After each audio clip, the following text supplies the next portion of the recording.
maka sebenarnya tidak ada yang namanya penjajahan.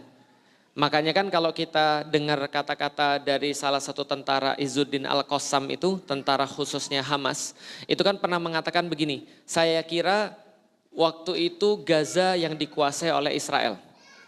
Yang sebenarnya terjadi adalah dunia yang dikuasai, sementara Gaza itu masih bebas. Kenapa? Karena mereka masih melawan. Sementara banyak orang-orang di luar dari Gaza, di luar dari Palestina, mereka hidupnya kayak merdeka, tapi sebenarnya mereka terjajah pikirannya. Kalau zaman dulu orang-orang Belanda datang ke Nusantara, mereka menjajah Nusantara dan orang-orangnya secara fisik. Orang-orangnya dijadiin budak, orang-orangnya dibunuhin, orang-orangnya diperangi.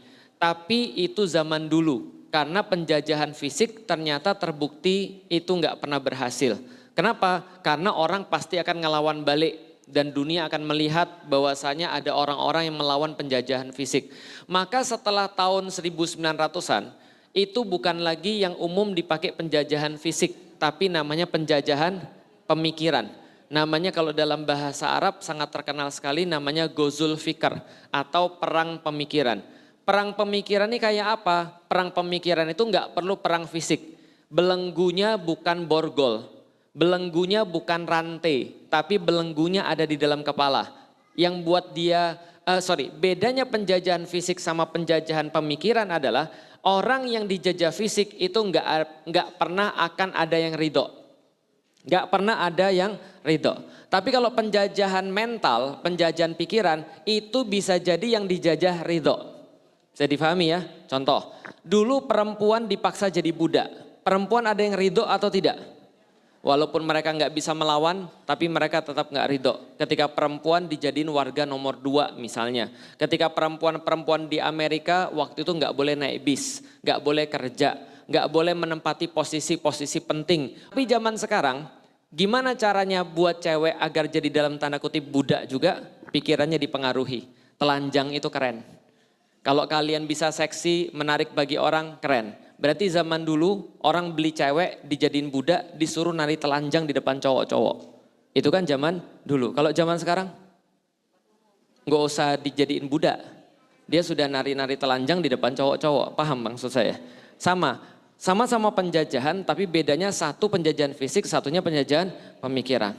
Zaman sekarang nggak perlu penjajahan fisik, orang-orang sudah belain penjajah sendiri. Betul begitu? Lihat tuh apa yang terjadi di Palestina. Di depan mata gamblang. Itu apa ya, kayak seterang matahari di siang bolong. Orang-orang gak perlu untuk punya pendidikan, untuk ngelihat di sana ada anak-anak yang dibunuh. Kalau seandainya kemarin di barat ada satu orang hitam mati dipiting sama polisi, maka seluruh dunia teriak Black Lives Matters. Sesungguhnya orang hitam itu juga berhak hidup. Padahal yang meninggal berapa orang? 1. Kita gak pernah ngecilin nyawa.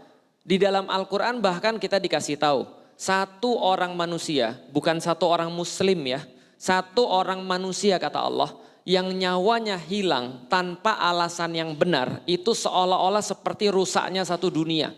Jadi kalau ada orang diem terhadap satu nyawa yang hilang, bukan muslim ya, itu merusak seluruh dunia kata Al-Quran.